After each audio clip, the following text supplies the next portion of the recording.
செத்தவனுக்கு கொலை இருக்கு ஏதோ முன்வரது வந்திருக்கும் போல இருக்கு. அதான் இவ்வளவு கொடூரமா கொண்டு இருக்கான். மனுஷன் ஆக்சிடென்ட்ல சாகலாம், நோயில சாகலாம். மனுஷனை கொல்றது எவ்வளவு பாவம். சரியா சொன்னீங்க. நைட் செகண்ட் ஷோ படம் பார்த்துட்டு போனா அப்ப கூட அந்த பாடியை காணா. இன்னைக்கு காத்தால தான் கொண்டிருப்பாங்க போல இருக்கு. ஜீவா தோழரை தனியா போகாதீங்கன்னு எவ்வளவோ சொல்லி பார்த்தோம். கேட்காம போனதுனால என்னென்னமோ ஆயி போச்சு பாருங்க.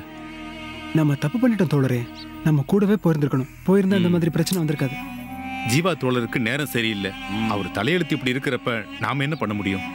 தோழரை போலீஸ் இருக்காங்க. நாம இங்க எதுவும் பேசிக்க வேண்டாம். யூனியன்ல போய் பேசிப்போம் எதுவா இருந்தாலும்.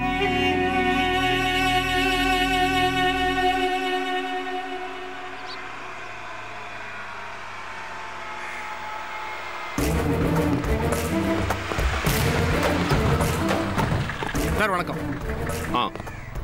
கொலை நடந்ததை பத்தி ஏதாவது விசாரிச்சியா? இல்ல சார்.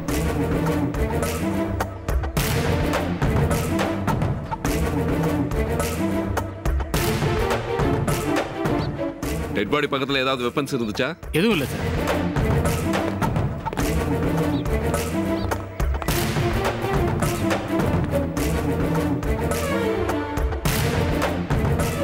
டெட் பாடியை யாரையா முதல்ல பார்த்தது? யோ வாயாங்க. வணக்கம் சார். உன் பேர் என்ன? மாறிங்க சார். எப்போ டெட் பாடியை பார்த்த? காலையில 3 மணிக்கெல்லாம் நான் பேப்பர் போறதுக்காக கிளம்பிட்டேன் சார்.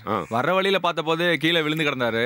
ஏதோ குடிச்சிட்டு அதனால மட்டையாகி கீழே படுத்துருக்காரு நினைச்சு போயிட்டேன் சார். இருட்டா இருந்ததுனால சரியா தெரியல. போயிட்டு வேலையை முடிச்சுட்டு திரும்பி வரும்போது பார்த்தா அதே இடத்துலயே கிடந்தாரு. அதனால சந்தேகப்பட்டு பக்கத்துல போய் பார்த்தேன். அப்பதான் தெரிஞ்சது யாரோ கொலை பண்ணிருக்காங்கன்னு. பக்கத்துல எதுவும் போன் இல்ல.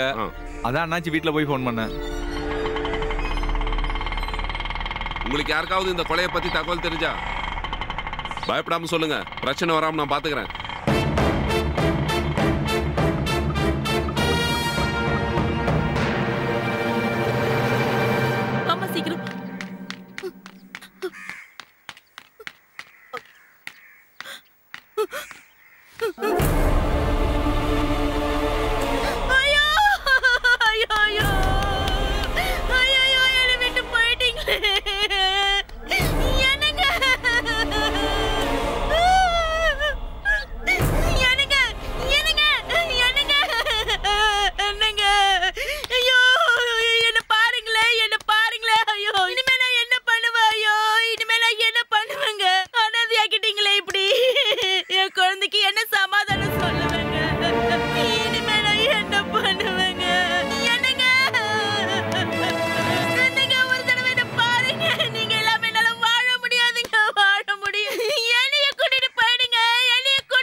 மனசு தேத்திக்கோங்க.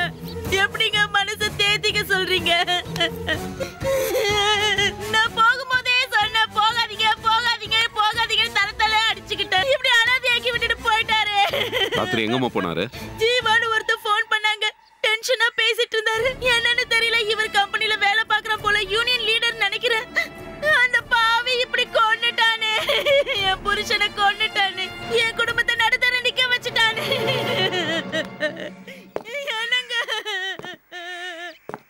கேஸ் இவ்வளவு சீக்கிரம் முடிஞ்சிருச்சேயா? சரி, அந்த அம்மாட்ட ஒரு ஸ்டேட்மெண்ட் வாங்கிக்கோ. சரிங்க.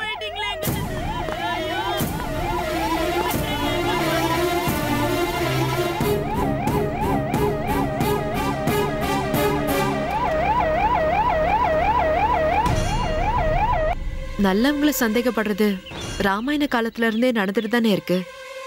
நீங்க எங்களை சந்தேகப்படுறத நான் சொல்லி காட்டுறேன்னு நினைக்காதீங்க. ஜீவாவுக்காக தான் நான் இதெல்லாம் சொன்னேன். அவன் ரொம்ப நல்லவன். எப்பவும் போராட்டம் மீட்டிங்னு அலைஞ்சாலும் அவன் மனசு குழந்தை மாதிரி. எறும்பு கடிச்சா நம்மளையும் அறியாம அதை நசுக்கிறதானே மனுஷ இயல்பு.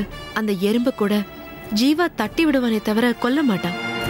இன்னொரு உயிரை கஷ்டப்படுத்துறதுக்கு நமக்கு எந்த உரிமையும் இல்லைன்னு அவன் அடிக்கடி சொல்லிட்டு இருப்பான். அப்படிப்பட்ட நல்லவனை தான் மேனேஜரை கொண்டுட்டான்னு எல்லாரும் சந்தேகப்பட்டாங்க. மேனேஜரோட அவன் சண்டை போட்டது, கடைசி அவரோட போன்ல பேசினதுன்னு எல்லா ஆதாரமும் அவனுக்கு எதிராகவே இருந்தது. ஜீவாவோட நேருக்கு நேரா மோத முடியாத மேனேஜ்மெண்ட் தான் திட்டம் போட்டு அவனை இந்த கொலைப்பழியில மாட்டி விட்டுச்சு.